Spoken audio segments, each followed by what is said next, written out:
Sobat iPod, welcome to Inyong Podcast. iPod, Inyong Podcast, apa?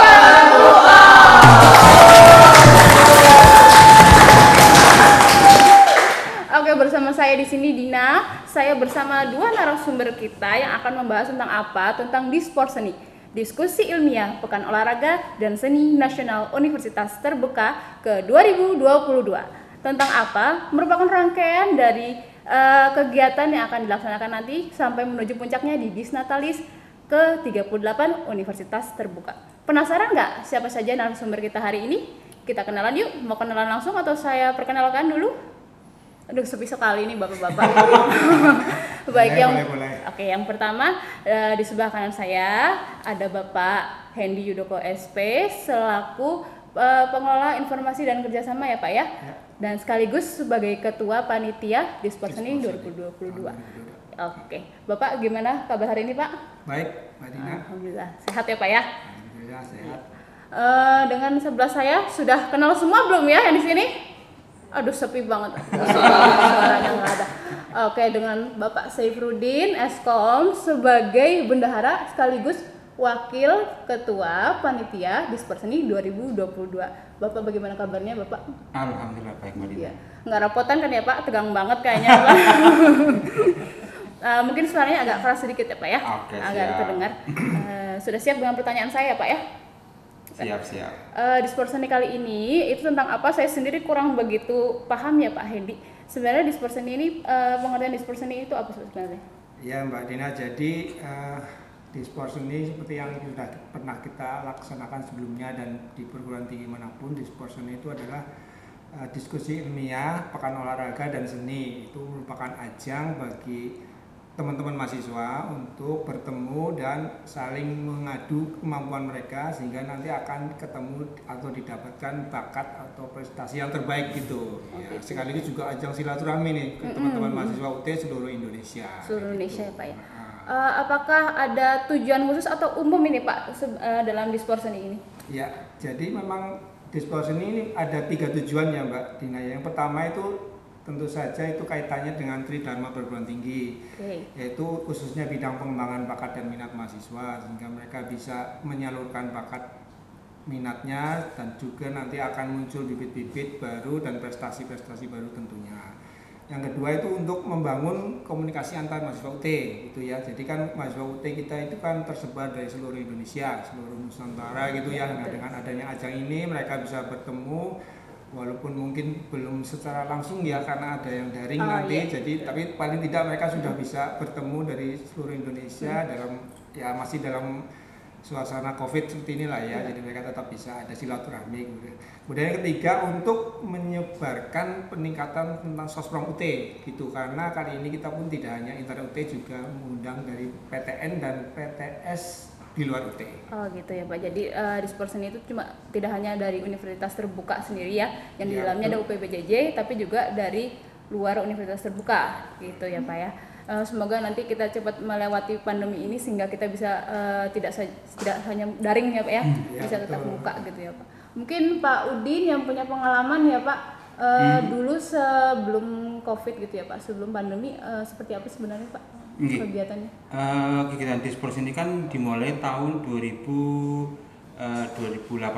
ya, 2018 kita melakukan pertandingan atau perlombaan secara tatap muka yang berada di UT Pusat. Di Pondok Cabe, Pamulang, Tangerang Selatan. Nah, pada waktu itu memang perlombaan baru sedikit Mbak, sekitar beberapa cabang perlombaan. Nah, kita membawa atlet kita sebanyak kurang lebih 14 orang ke sana. Itu ada atlet tari, atlet menyanyi, bulu tangkis, kemudian tenis meja, kemudian debat. Waktu itu cuma baru sedikit tahun 2018 gitu. Nah, pada tahun 2018 kita di sana bertanding kurang lebih 5 hari. Sebenarnya 7 hari, tapi 2 hari buat PP ya.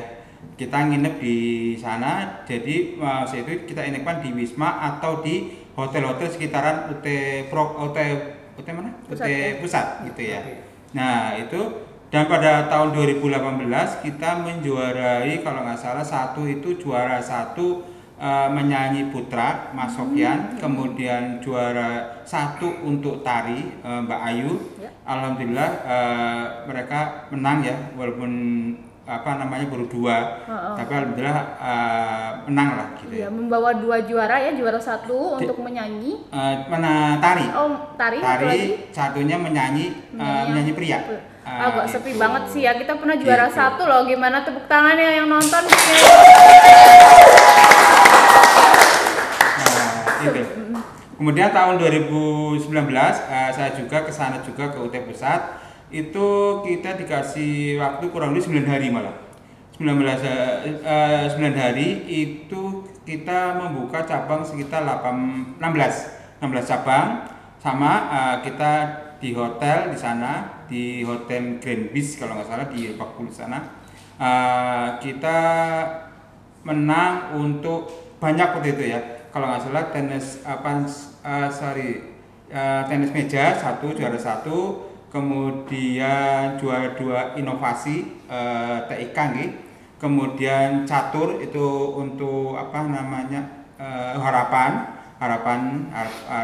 2 kalau nggak salah. Kemudian lomba saya lupa itu banyak, menambah dari itu.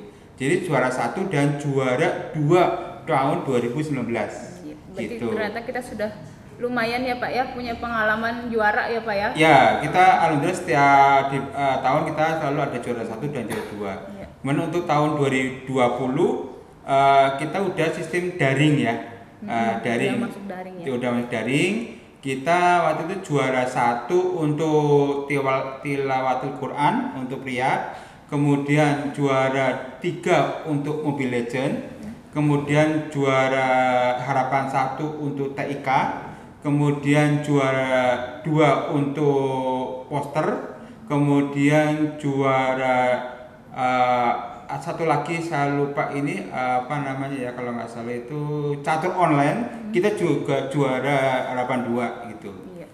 Ternyata banyak sekali ya Pak ya UPBJJ UT Purwokerto memberikan sumbangsihnya ya Pak ya dalam juara-juara itu ya Pak ya. Alhamdulillah teman-teman, tepuk tangan dong untuk UPBJJ UT Purwokerto. Oke. Pak Hendy nih, untuk tahun ini ada berapa cabang perlombaan Pak, dan apa aja itu sih Pak? Iya. Untuk tahun ini kita itu diklasifikasi menjadi 2 ya, yang diikuti oleh intern UPBJJ atau intern UT, dan yang diikuti oleh PTN atau PTS. Yang diikuti oleh intern UPBJJ sendiri ada 15 cabang Mbak Dina. Kemudian kalau untuk yang di luar UT itu ada 11 cabang. Ya 15 coba kita urut ya, moga-moga nggak kelewat nih. Pertama itu ada diskusi ilmiah, itu ada debat bahasa Inggris, debat hukum, debat bahasa Indonesia. Kemudian ada lomba testimoni UT. Kemudian ada lomba video pendek inspiratif. Kemudian ada udah berapa tadi ya? 5 Pak. 5. Kemudian ada lomba seni suara, kemudian tari. Kemudian ada lomba TikTok edukatif. Udah berapa ya? 8. Kemudian ada tilawatul Quran, kemudian catur online, Mobile Legend, terus Mobile Legend. Lagi masih di MC Pak. Oh iya betul, MC kelewat. MC terus apa lagi ya? Poster ya, ada poster ya. Poster edukatif juga ya. Itu diantaranya itulah banyak sekali ya. Ya nggak apa satu persatu sampai. Ada nanti di share ya Pak ya di medsos kita, di sebenarnya ini ya. Itu sudah kita share di medsos kita, di Instagram UPBJJ UT Purwokerto, kemudian di Facebook juga ya Pak ada. Facebook, kemudian di websitenya purwokerto.ut.ac.id juga sudah kita share. Jadi teman-teman sudah bisa mulai akses ke situ lah.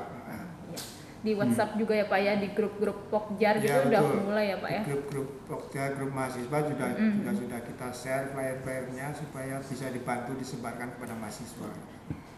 Pak Hendy, ini sebenarnya untuk Dispor Seni ini ada persyaratan khusus apa nggak sih Pak? Persyaratan khusus ada. Yang pertama itu mahasiswa sudah atau sedang menempuh 2 semester. Ya, jadi itu persyaratan utama. Jadi kalau mahasiswa saat ini baru menempuh 1 semester, mohon maaf belum bisa ikut. Ya, karena persyaratannya itu minimal sudah menempuh atau sedang menempuh 2 semester. Yang Yang kemudian itu juga pastinya ada buktinya dengan tangkapan layar atau screenshot dari data pribadinya di SRS ataupun di PD Diktinya. Gitu.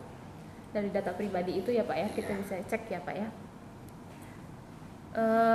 Untuk ini saya penasaran nih Pak ya sama Pak Udin. Gimana kalau Mbak Dina? Kemarin tuh pas waktu tatap muka itu ada ini nggak sih Pak, kontingennya itu mengeluarkan biaya sendiri atau gimana sih Pak? Nah ini yang perlu ditegaskan kepada semua mahasiswa ya. Jadi saya dengan Mas Hendy adalah ketua dan wakil ketua Dispors ini untuk proses seleksi di UPJJ Prokerto, bukan di pusat ya. Kalau di pusat memang ada panitia sendiri gitu kan. Kemudian untuk bisa mengikuti Dispors seni itu harus lolos seleksi. Lolos seleksi, kemudian kita akan ajukan nama-nama itu ke UT Pusat melalui website kemahasiswaan. Yep. Nah, mahasiswa di sini dari mulai tahun 18 sampai sekarang itu sama sekali tidak dipungut biaya sepeser pun. Gratis ya Pak? Gratis. Malah pada tahun 2018 dan 2019 waktu kita tatap muka nih ya, kita datang. Jadi saya membawa kontingen dari UPJJ Prokerto ke sana itu dibiayain oleh UT gitu. Nah, kemudian di sana nginep di hotel ya. Tahun 2019 kita nginep di hotel bintang 4 di Grand Wish itu. Nah, kemudian apa sih yang mereka lakukan di sana kan gitu ya. Nah, mereka melakukan pertama datang registrasi, kemudian kita nginep di hotel, kemudian paginya pembukaan. Pembukaan itu bisa di UTCC namanya. Di sana gedung UTCC itu bisa menampung sekitar 3.500 orang di sana. Halamannya juga luas sana. Nah, kemudian setelah registrasi pembukaan, kita melakukan semacam konvoy pengenalan gitu. Pengenalan dengan ciri khas masing-masing. Satu, mungkin kalau kita waktu itu kita sebagai ada ciri khas kita memakai bagong waktu itu loh ya. Membawa Banyumas. Banyumas.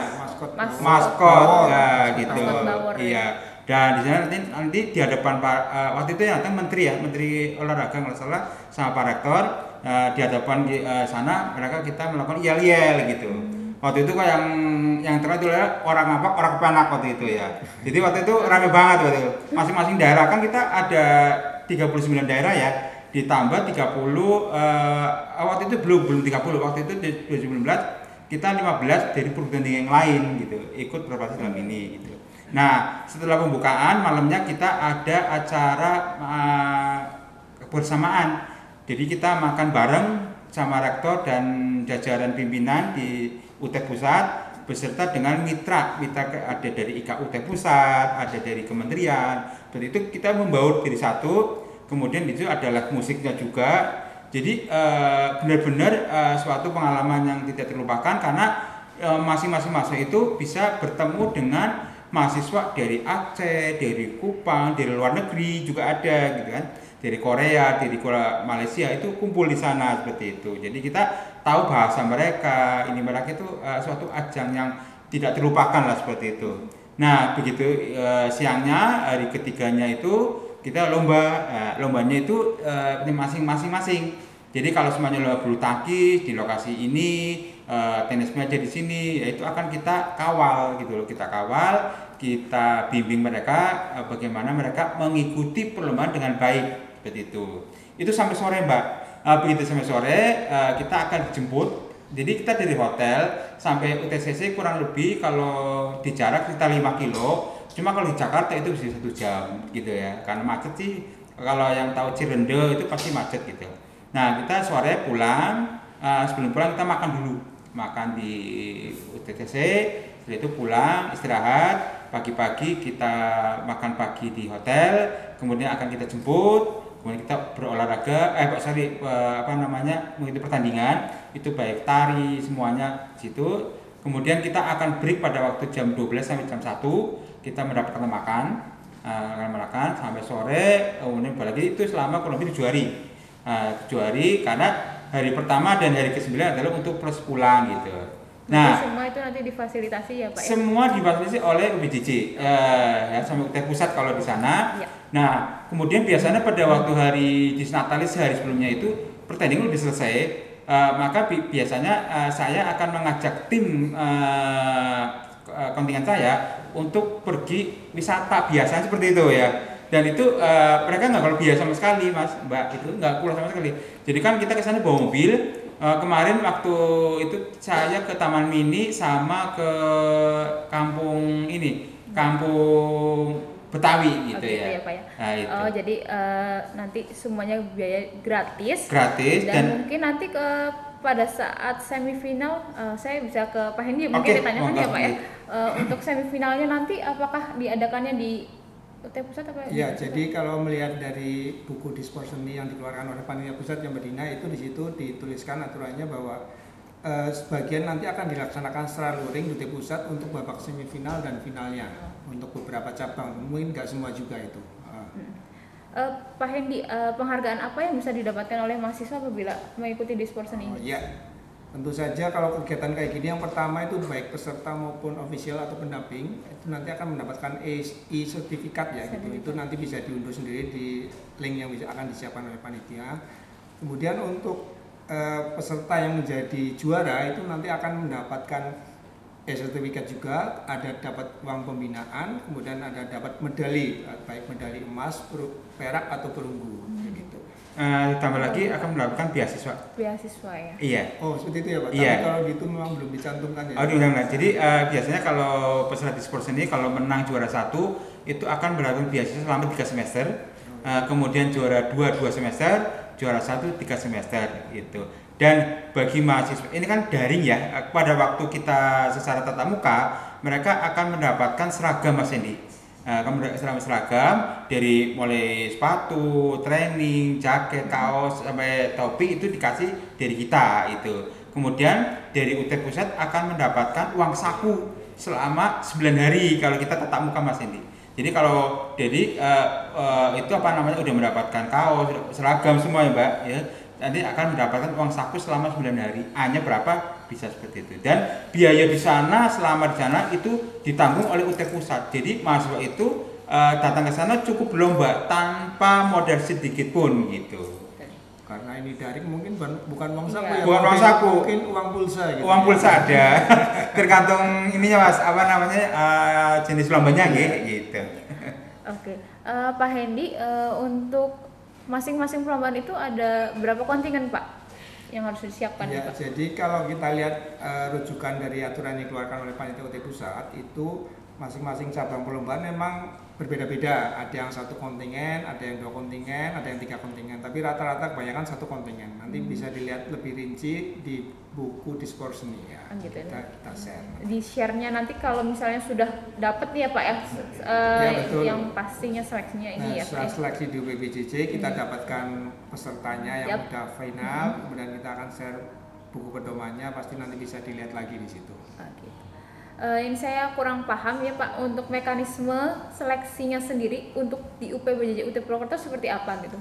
Oh iya, jadi kalau mekanisme yang kita siapkan di tingkat UPBJJ itu pertama kita siapkan link bagi peserta untuk mendaftarkan diri, mengisi identitas diri, itu ada NIM, nama, program studi dan sebagainya. Kemudian peserta diwajibkan mengunggah stempel prestasinya apa. Dia misalkan dia ikut daftar lomba nyanyi gitu ya, nanti dia suruh mengirimkan video dia bernyanyi dalam lagu yang kita tentukan. Nanti itu kita kumpulkan di level UPBJJ, di tingkat UPBJJ. Nanti kita lihat diseleksi di situ mana yang kualitas suaranya terbagus, secara teknis, secara vokal dan lain sebagainya. Seperti itu. Demikian juga yang lain, misalkan nari juga kita diminta untuk mahasiswa mengirimkan video sampel dia menari apa yang kita tentukan, diunggah di link yang kita siapkan. Nanti kita di UPBJJ juga akan seleksi di situ. Nah, dari hasil seleksi itu maka kita akan tetapkan urutan 1, 2, 3. Nah, yang kita butuhkan untuk maju ke level tingkat universitas itu nanti tergantung kebutuhan itu, apakah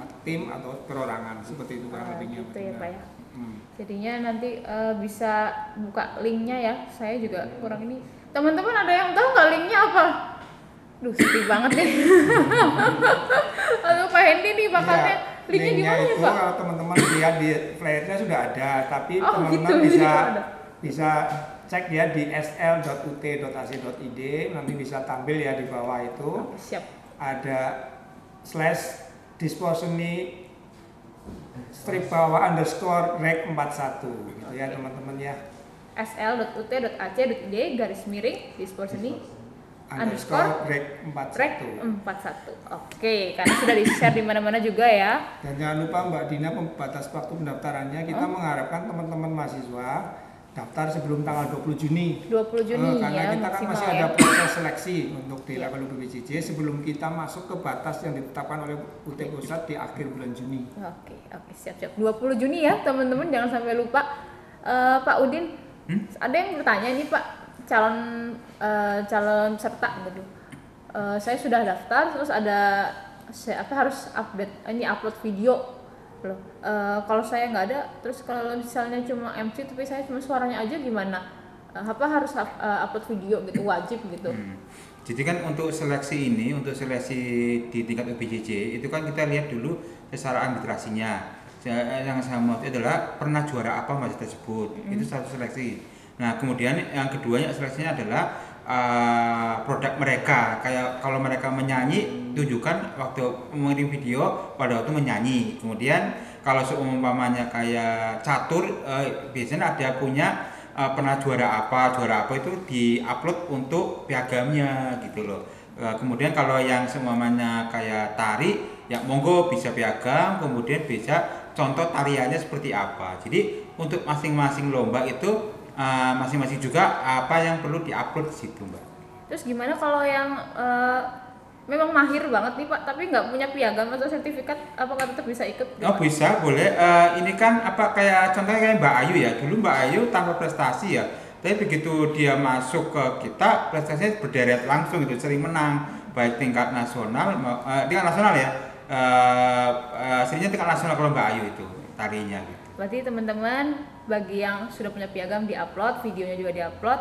Bagi yang mahir merasa canggih banget juga daftar aja ya Pak ya, tetap daftar aja. Iya. Oke.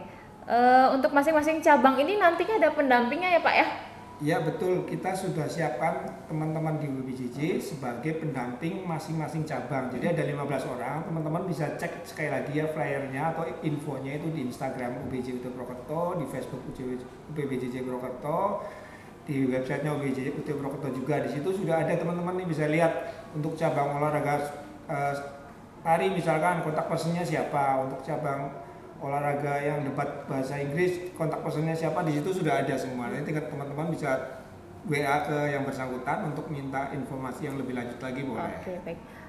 Ini kan nanti ditutupnya tanggal 20 Juni ya Pak ya. Nanti kan kita seleksi intern ya Pak ya. Nanti yang daftar ini, peserta ini tahunya dia masuk atau tidaknya itu by apa ya Pak? Ya nanti kita akan setelah menyelesaikan seleksi di UPBJJ itu pasti nanti kita akan umumkan gitu. Daftar peserta yang lolos seleksi untuk ikut Dispor Seni di level universitas. Nanti kita pasti akan post baik di Instagram kita UPBJJ Purwokerto maupun di Facebook ataupun di websitenya UPBJJ UT Purwokerto. Oke. Jadi teman-teman jangan lupa untuk selalu pantengin itu medsosnya kita. Oke, baik. Pertanyaan terakhir untuk Pak Hendy dan Pak Udin, pertanyaan yang sama ini Pak ya. Nanti kita juga bakal kenalan ya sama teman-teman pendamping ya. Gimana? Setuju nggak? Setuju ya. Oke. Sebelum saya tutup ada pertanyaan terakhir. Kenapa mahasiswa UT harus berpartisipasi dalam ajang ini? Ya, jadi kenapa mahasiswa UT Purwokerto harus ikut berpartisipasi? Karena ini adalah ajang yang sangat baik, kesempatan yang mungkin datangnya tuh tidak mesti 1 tahun sekali bagi mereka untuk kenal sesama mahasiswa UT dari seluruh Indonesia. Dan sekaligus ini ajang dalam tanda kutip ya pamer bakat dan prestasi gitu ya, karena di level nasional dan juga di tingkat tidak hanya UT, nanti akan disaksikan juga oleh perguruan tinggi negeri lain dan PTS lain. Jadi teman-teman ini kesempatan yang sangat bagus gitu. Oke, baik. Pak Udin bagaimana? Kurang lebih sama dengan Mas Hendy. Jadi ini ajang tingkat nasional. Jadi silakan bagi mahasiswa yang mempunyai bakat dan minat yang pengen diapresiasikan gitu kan, itu harus salah satunya adalah mengikuti Dispor Seni gitu. Dan saya kira Dispor itu ajang yang sangat bergengsi ya, karena tingkat nasional ditambah dari UPBJJ perguruan tinggi yang lain selain UPBJJ 39 gitu. Saya lulus sendiri dari universitas terbuka tapi juga perguruan tinggi lain ikut gitu betul, ya. Oke, baik. Pertanyaan saya sudah habis, teman-teman. Sepi sekali, berikan tepuk tangan dulu. Inyong Podcast. Oke, sebelum saya tutup, saya selaku wakil dari keluarga besar PBJ TU Purwokerto mengucapkan selamat atas dilantiknya Bapak Adi Setiawan sebagai Kasubag TUT Purwokerto. Semoga semakin amanah. Tepuk tangan dong buat Pak Adi Setiawan. Juga saya terima kasih kepada Pak Hendy sudah bersedia menjadi narasumber. Sama-sama. Bapak terima kasih, Pak Udin juga terima kasih. Semoga kita bisa memenangkan ya Pak ya juara untuk Disper Seni kali ini. Terima kasih teman-teman juga. Inyong Podcast pamit. Inyong Podcast.